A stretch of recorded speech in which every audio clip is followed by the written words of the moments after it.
నానమ్మ, ఓ నానమ్మ, ఇవేంటి నానమ్మ? ఇవా ధన్విక, ఇవి మల్లె ముగ్గలు అంటారు. ఇవి కృష్ణాష్టమికి మనము కృష్ణుడికి నైవేద్యంగా శ్రీకృష్ణ జన్మాష్టమి ఉంటాయి కదా, మనం పండుగ చేసినప్పుడు ఇవి కృష్ణుడికి నైవేద్యంగా పెడతాం మన ఇంట్లో. అవునా నాన్నమ్మ, బాగుంది, టేస్ట్ చాలా నచ్చేసింది నాకు. నచ్చిందా ధన్విక? తిన్ తిన్ అబెట్.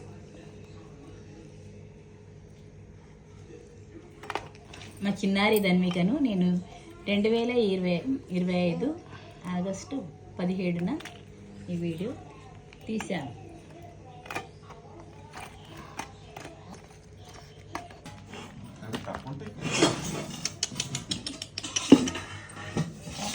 చాలా కప్పు నింటాయా వీటితో నీకు? నాన్నకంటే ఒకటి నాన్నకి ఇస్తాయా?